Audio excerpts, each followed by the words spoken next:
اس زمین پر اللہ کے ایک نبی عزیر علیہ السلام اللہ کے ہر حکم کو تسلیم کرتے تھے، انسانوں میں محبت، امن اور ایک دوسرے کے لیے احساس کو پیدا کرتے تھے۔ حضرت عزیر بن شلشیہ بنی اسرائیل میں حضرت موسیٰ علیہ السلام کے بعد تشریف فرما ہوئے۔ آپ تورات کے حافظ اور لوگوں کو اللہ کے اصول سمجھایا کرتے تھے۔ جب بنی اسرائیل قوم نافرمان ہو گئی تو اللہ نے اپنا عذاب باول کے بادشاہ کی شکل میں نازل کیا۔ وہ بنی اسرائیل کے چن چن کو مارتا تھا اور اس نے یروشلم کو تباہ کر کے تورات کی ایک بھی جلد کو باقی نہ چھوڑا اور تقریباً 40,000 بنی اسرائیل کے عالموں کو مار دیا اور 1,00,000 یہودیوں کو قید کروا دیا۔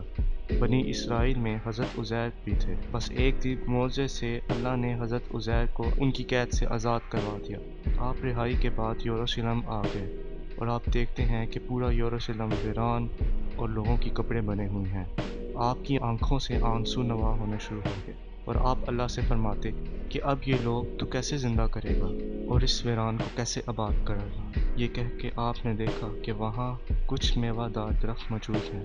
آپ وہ پھل کھاتے ہیں اور انگور کا رس پیتے ہیں اور اپنے پاس محفوظ کر لیتے ہیں، اور آپ کے ساتھ ایک آپ کا گدھا بھی موجود تھا جس پر سوار ہو کر آپ یروشلم پہنچے تھے۔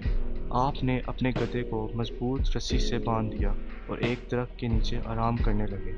اس وقت آپ کی عمر مبارک تقریباً 40 سال تھی۔ اتنی دیر میں اللہ نے موت کے فرشتے کو حکم دیا کہ جاؤ حضرت عزیر کی روح قبض کر لو۔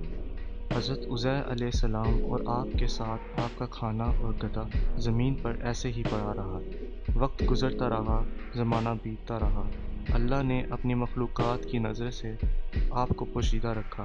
تقریباً 70 سال کے بعد ثالث کا ایک بادشاہ یروشلم کی طرف آیا اور اس کو آباد کرنے لگا، اور اس کو دیکھ کر بنی اسرائیل کے وہ لوگ جو بدنصر کے حملے کے بعد ادھر ادھر بھٹک گئے تھے، وہ سب آ کر یروشلم رہنے لگے اور نئے نئے باغات اور عمارتیں بنائی گئیں اور اس شہر کو پھر سے آباد کیا گیا، پہلے سے زیادہ خوبصورت بنایا گیا۔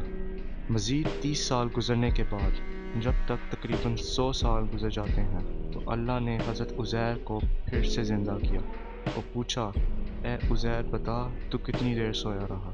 حضرت عزیر علیہ السلام نے کہا کہ جب میری موت واقع ہوئی تب صبح کا وقت تھا اور جب آپ اٹھے تب عصر کا۔ تو آپ کہنے لگے کہ شاید میں عصر تک سویا ہوں۔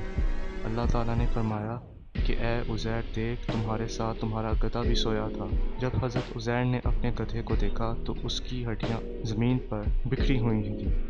آواز غیب آنے لگی کہ اے عزیر، اللہ نے تمہیں 100 سال تک سلا دیا اور آج تمہیں پھر سے زندہ کیا ہے، اور دیکھ اب میں تیرے گدھے کو کس طرح زندہ کرتا ہوں۔ حضرت عزیر علیہ السلام دیکھتے رہے کہ آپ کے گدھے کی ہڈیاں جڑنے لگیں اور ایک ڈھانچہ بڑھنا شروع ہو گیا اور اس پر ماس چڑھنا شروع ہو گیا، اور رفتہ رفتہ وہ گدھا آپ کے سامنے کھڑا ہو گیا۔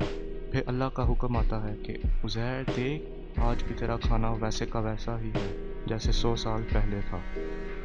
حضرت عزیر علیہ السلام اللہ کا شکر کرتے ہیں اور کہتے ہیں کہ بے شک جو انسان کو ایک خون کی بوند سے زندہ کر سکتا ہے، وہ انسان کو گلی سڑی ہڈیوں سے بھی دوبارہ زندہ کر سکتا ہے۔ آپ کی اس عارضی موت کے درمیان وہ بستی آباد ہو چکی تھی۔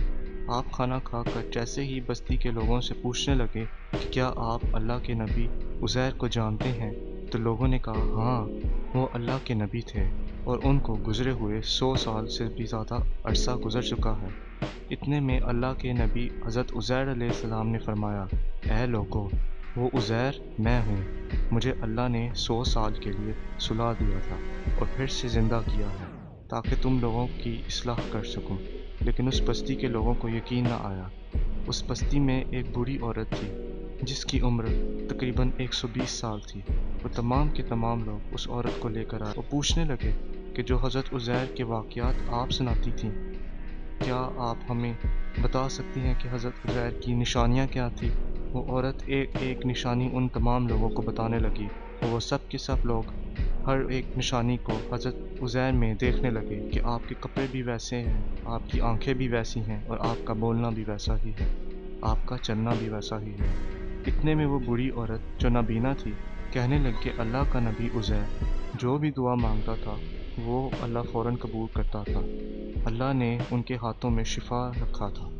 اے ایک شخص، اگر تو واقعی اللہ کا نبی عزیر ہے تو میرے لیے دعا کر کہ اللہ میری بینائی واپس لا دے۔ تو یوں حضرت عزیر علیہ السلام نے دعا مانگی اور اللہ کے حکم سے اس عورت کی آنکھیں روشن ہو گئیں۔ اب جو عورت حضرت عزیر کو دیکھ سکتی تھی وہ چیخ کر کہنے لگی کہ مجھے قسم ہے اپنے خالق کی، یہی عزیر ہے۔ وہ سب کے سب لوگ حضرت عزیر کے قدم چومنے لگے اور وہ چند لوگ اور بوڑھی عورت حضرت عزیر کے ساتھ بنی اسرائیل کے لوگوں کے پاس آنے لگے، جہاں حضرت عزیر کا بیٹا اور پوتے بھی موجود تھے جو کہ بوڑھے ہو چکے تھے۔